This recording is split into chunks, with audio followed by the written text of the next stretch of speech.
नमस्कार दोस्तों, आप सभी का स्वागत है आपकी अपनी YouTube चैनल पर। दोस्तों, अब आज हम आदिकाल के प्रमुख ग्रंथ एवं ग्रंथकार के बारे में विस्तार से पढ़ने वाले हैं। दोस्तों, अगर आप हमारे चैनल पर नए हैं तो प्लीज पहले चैनल को सब्सक्राइब कर दें। आदिकाल में बहुत से ग्रंथ अपभ्रंश, पाली, प्राकृत, अवहट्ट आदि भाषाओं में रचे गए थे। आदिकाल के प्रमुख ग्रंथ एवं ग्रंथकार इस प्रकार हैं। खुमाण रासो, दोस्तों इसके रचनाकार दलपत विजय हैं। परमाल रासो, इसके ग्रंथकार नरसिंह हैं। पृथ्वीराज रासो, दोस्तों इसके रचनाकार चंदवरदाई हैं। दोस्तों, पृथ्वीराज रासो में पृथ्वीराज चौहान की प्रशंसा की गई है। चंदवरदाई पृथ्वीराज चौहान के दरबारी कवि थे, याद रखना है दोस्तों। परमाल रासो के रचनाकार हैं जगनिक। हम्मी रासो के रचनाकार हैं सारंगधर। भारतेश्वर बाहुबली रास, इसके रचनाकार हैं शालिभद्र सूरी। चंदन बाला रास, इसके रचनाकार हैं आशगु। रेवंतगिरी रास, इसके रचनाकार हैं विजय सेन सूरी। ढोला मारूला दूहा, इसके रचनाकार हैं कुशल लाभ। जय चंद्र प्रकाश, इसके रचनाकार हैं भट्ट केदार। जय मयंक जय चंद्रिका, दोस्तों इसके ग्रंथकार हैं मधुकर कवि। कीर्तलता, दोस्तों कीर्तलता के रचनाकार हैं विद्यापति। कीर्त पताका के रचनाकार हैं विद्यापति। विद्यापति पदावली के ग्रंथकार हैं विद्यापति। प्रकृत पैनगलम, इसके ग्रंथकार हैं विद्याधर सारंगधर। संदेश रासक, इसके ग्रंथकार हैं अब्दुल रहमान। पाहुड़ दोहा, इसके रचनाकार हैं राम सिंह। भविष्यत कहा, दोस्तों इसका रचनाकार हैं धनपाल। महापुराण, इसके रचनाकार हैं पुष्पदंत। पाउम चरियु, इसके रचनाकार हैं स्वयंभू। परमात्मा प्रकाश, दोस्तों इसके ग्रंथकार हैं जोइंदु, याद रखना है। योग सागर, इसके ग्रंथकार हैं जोइंदु। कुबलय माला कहा, इसके ग्रंथकार हैं उद्यतन सूरी। राउल वेल, इसके ग्रंथकार हैं रोडकवि। उक्ति व्यक्ति प्रकरण, इसके कवि हैं दामोदर शर्मा। वर्ण रत्नाकर, इसके रचनाकार हैं ज्योतिश्वरेश्वर ठाकुर। श्रावकाचार्य, इसके ग्रंथकार हैं देवसेन। दोहा कोश के ग्रंथकार हैं सरहपा। चर्यापद के ग्रंथकार हैं सबरपा। कुमारपाल प्रतिबोध के ग्रंथकार हैं सोमभर प्रभु सूरी। प्रबंध चिंता मणि के ग्रंथकार हैं मेरुतुंग। उपदेश रसायन रास के ग्रंथकार हैं जिन दत्त सूरी। प्राकृत प्रकाश, दोस्तों इसके ग्रंथकार हैं बररुचि। दोस्तों, हम प्रमुख कवियों के बारे में पढ़ लेते हैं। स्वयंभू, दोस्तों स्वयंभू को अपभ्रंश का प्रथम महाकवि माना जाता है। पाउमचरियु को स्वयंभू के पुत्र त्रिभुवन ने पूरा किया था। दोस्तों, पाउमचरियु स्वयंभू की रचना है, लेकिन इसको इनके पुत्र त्रिभुवन के द्वारा पूरा किया गया। अपभ्रंश में कृष्ण कथा के आरंभ का श्रेय भी स्वयंभू को ही जाता है। तुलसीदास कृत रामचरितमानस पर स्वयंभू का प्रभाव पड़ा है। डॉक्टर भयानी ने इन्हें अपभ्रंश का कालिदास कहा है। दोस्तों, यह पॉइंट जो है बहुत ही महत्वपूर्ण है।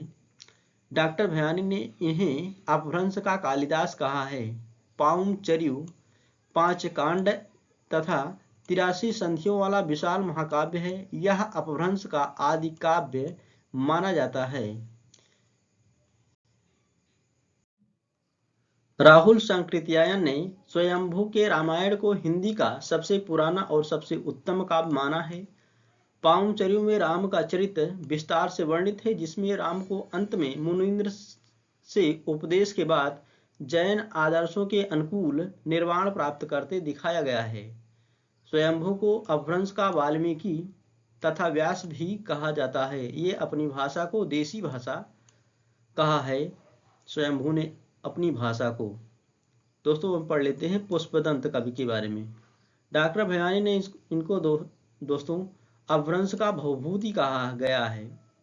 ये स्वयं को अभिमान मेरु, काव्य रत्नाकर, कविकुल तिलक आदि उपाधियां दी हैं। दोस्तों पुष्पदंत ने स्वयं को अभिमान मेरु, काव्य रत्नाकर, कविकुल तिलक आदि उपाधियां दी हैं। शिव सिंह सेंगर ने इन्हें भाखा की जड़ कहा है। दोस्तों हम पढ़ लेते हैं चंद्रवर दाई के बारे में। दोस्तों चंद्रवर दाई पृथ्वीराज चौहान के दरबारी कवि थे। पृथ्वीराज रासों को छंदों का अजायब घर कहा जाता है। इसमें 69 सर्ग हैं। दोस्तों चंद्रवर दाई के द्वारा जो पृथ्वीराज रासों की रचना की गई है उसमें 69 सर्ग हैं। इसे चंद्रवर दाई के पुत्र जल्हड़ ने पूरा किया था।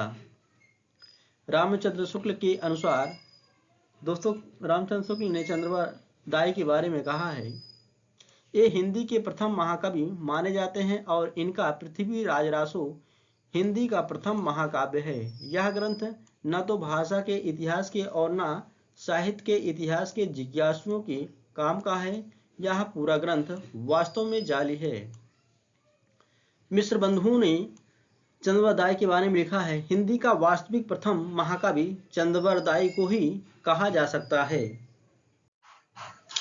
राम स्वरूप चतुर्वेदी के विचार हैं, पृथ्वीराज रासो हिंदी की अपनी महाकाव्य परंपरा की बड़ी उपयुक्त प्रस्तावना है। हिंदी का चरित्र पहली बार ही बड़े मोह का रूप में भाषा और संवेदना के दोनों स्तरों पर इसमें निखर कर आया है।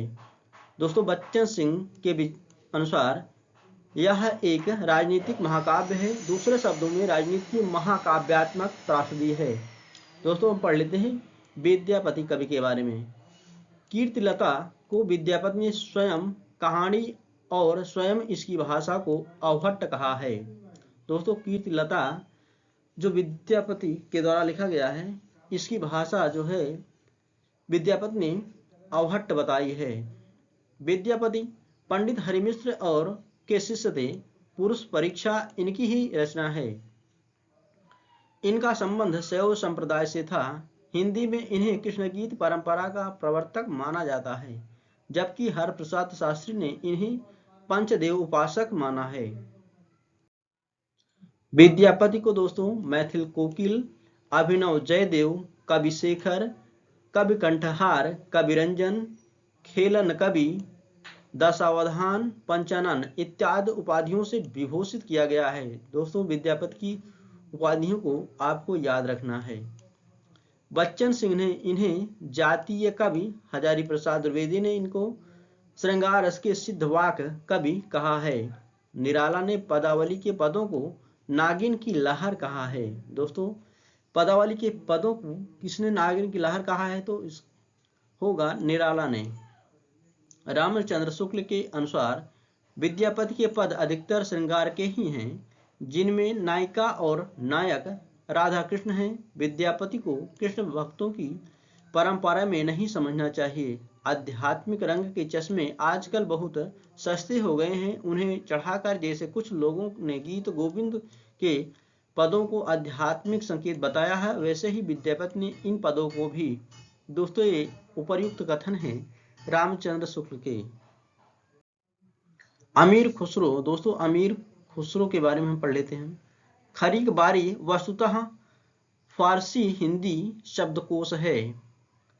अमीर खुसरो को खड़ी बोली हिंदी का प्रथम कवि माना जाता है। दोस्तों खड़ी बोली हिंदी का प्रथम कवि अमीर खुसरो को कहा जाता है।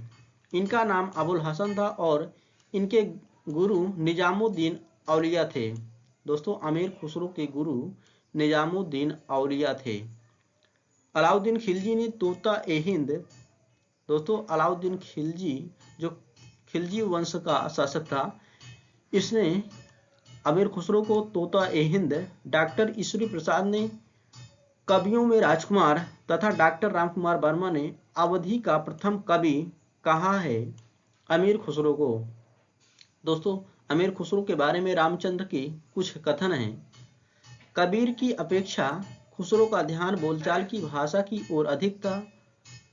उसी प्रकार जैसे अंग्रेजों का ध्यान बोलचाल की भाषा की ओर अधिक रहता है, खुसरो का लक्ष्य जनता का मनोरंजन था। पर कबीर धर्म उपदेशक थे, अतः उनकी वाणी पोथियों की भाषा का सहारा कुछ न कुछ खुसरो की अपेक्षा अधिक लिए हुए है। यह कथन है रामचंद्र शुक्ल का अमीर खुसरो के बारे में। ये फारसी के बहुत अच्छे ग्रंथकार और अपने समय के कवि थे। ये बड़े ही विनोदी, मिलनसार और सहृदयी थे। इसी से जनता के सब बातों से पूरा योग देना चाहते थे। इनकी पहेलियां और मुकरियां प्रसिद्ध हैं। इनमें उक्त वैचित्र की प्रधानता थी। यद्यपि कुछ रसीले गीत और दोहे भी इन्होंने कहे हैं। खुसरो के नाम पर संग्रहित पहेलियों में कुछ प्रक्षिप्त और पीछे की जोड़ी पहेलियां भी मिल गई हैं, इसमें संदेह नहीं है। ये उपर्युक्त सभी कथन हैं रामचंद्र शुक्ल के अमीर खुसरो के बारे में। दोस्तों, इस अन्य महत्वपूर्ण बिंदु जो हैं उनको अब हम पढ़ लेते हैं। दोस्तों, संदेश राशक में एक योगिनी की व्यथा का वर्णन हुआ है। संदेश राशक में एक योगिनी की व्यथा का वर्णन किया गया है। अब्दुल रहमान का संदेश राशक देसी भाषा में मुसलमान द्वारा रचित प्रथम ग्रंथ था। हेमचंद्र को प्राकृत का पाणिनि कहा जाता है। दोस्तों, हेमचंद्र को प्राकृत भाषा का पाणिनि कहा जाता है। बीसल देव रासो प्रधानता श्रृंगारी काव्य। हिंदी में सर्वप्रथम 12 मासा वर्णन इसमें मिलता है। दोस्तों, यह सभी बातें आपको याद रखनी है। दोस्तों, जो हमने पीछे पढ़ा है वहां से कुछ प्रश्न प्रैक्टिस के लिए हमने रखा है। तो आपके लिए पहला प्रश्न है, विद्यापति की कीर्तलता किस भाषा की रचना है? आपको बताना है। आपके सामने बीपीएससी के अनुसार 5 ऑप्शन दिए गए हैं। इसका सही विकल्प हो जाएगा विकल्प ख, अवहट्ट। विद्यापति की कीर्तलता की भाषा अवहट्ट है। हिंदी साहित्य के आदिकाल का अभिनव जयदेव किसे कहा जाता है? आपके सामने 5 ऑप्शन दिए गए हैं, आपको बताना है। दोस्तों, इसका सही ऑप्शन हो जाएगा ऑप्शन ख, विद्यापति। विद्यापति को आदिकाल का अभिनव जयदेव कहा जाता है। कबीर की अपेक्षा दूसरों का ध्यान बोलचाल की भाषा की ओर अधिक है। यह विचार किसका है? आपके विकल्प हैं रामविलास शर्मा, हजारी प्रसाद द्विवेदी, रामचंद्र शुक्ल, उपर्युक्त में से एक से अधिक, या फिर उपर्युक्त में से कोई नहीं। दोस्तों, इसको हमने पीछे पढ़ लिया है, तो इसका सही विकल्प हो जाएगा विकल्प ग, उपर्युक्त कथन रामचंद्र शुक्ल द्वारा कहा गया है। अपभ्रंश का प्रथम महाकवि किसे माना जाता है? दोस्तों, इसका सही विकल्प हो जाएगा विकल्प का, स्वयंभू को अपभ्रंश का प्रथम महाकवि माना जाता है। पुरुष परीक्षा किस कवि की रचना है? आपके सामने ऑप्शन है, आपको सही ऑप्शन टिक करना है।